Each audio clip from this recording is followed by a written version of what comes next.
Welcome back to another episode of the Wise Mindset Guy podcast. I'm your host, Nat Palestino, and today we're diving into an idea that kind of resonates a little bit with mostly everyone, and that is social comparison. So, where is social comparison? Well, I kind of look at it as, well, we've been kind of born with this idea. We've been kind of put into this fascinating topic. It's an inherent part of human nature. From the moment we are born, we start observing and comparing ourselves to others. Now, I see this, especially with myself. I see this with my children because I'm a parent.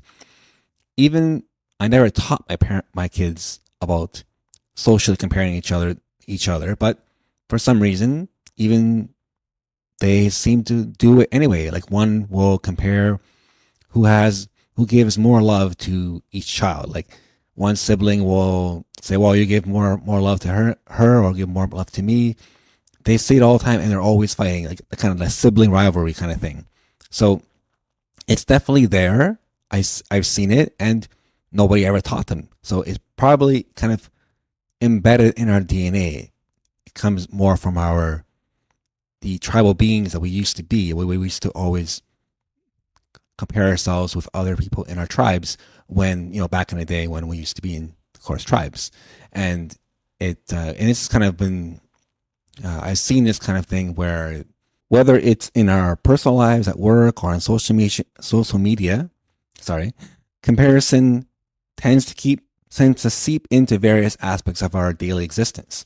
So let's break down the types of social comparison. I didn't even know we actually had different kinds, but psychologists, right, often clarify it into upward and downward comparisons. So what does that mean? So upward comparison really involves looking at individuals perceived as better off than ourselves, right? This kind of leads to feelings of envy or inadequacy, right? And on the other hand, you have this downward comparison, which involves comparing ourselves to those less fortunate. And this kind of often leads to feelings of superiority or contentment, right? Think about like the impact of social media in the context of social comparison. Scrolling through carefully curated feeds, right? We get feeds all the time, and we tend to compare our real lives that we're actually living, to others' highlighted reels. In terms of you see people having these create these videos of how their lives are, how amazing their lives are, and then we compare ourselves to those things. And this can contribute really to this feelings of dissatisfaction or inadequacy, right? We look at those lives, we see people acting a certain way and how happy they are, and we really don't know the full truth.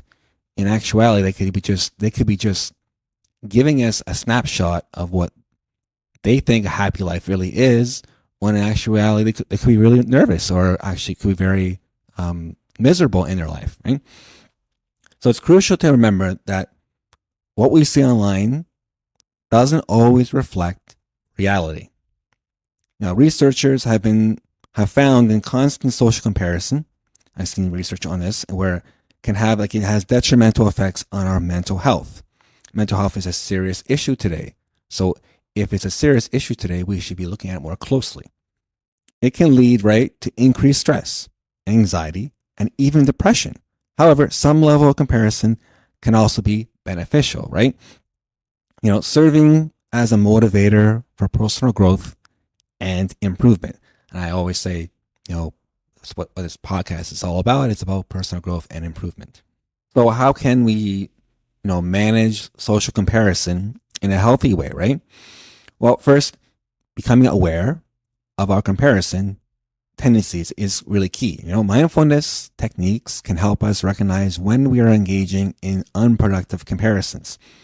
Secondly, practicing gratitude.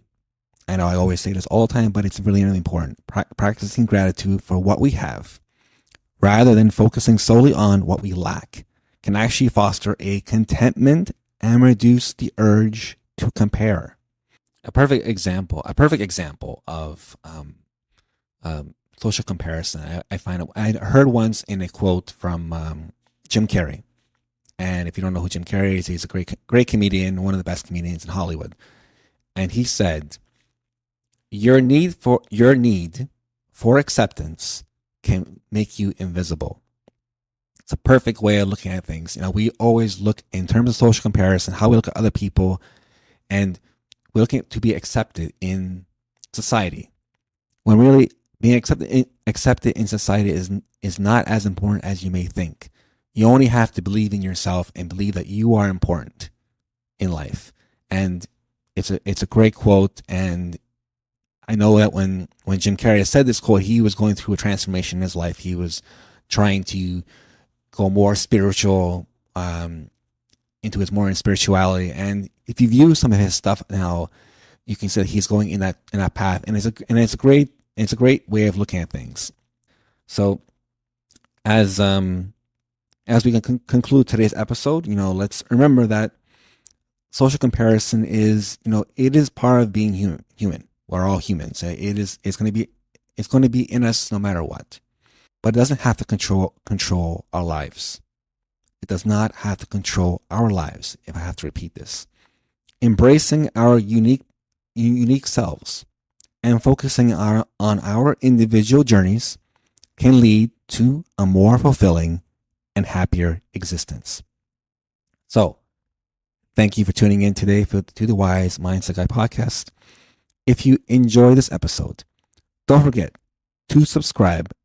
And for more insightful discussions, I would greatly appreciate your subscription, and for you to share this episode with a friend or family member. Please and thank you. Until next time, take care of your mind, and remember, you're incomparable. Talk later.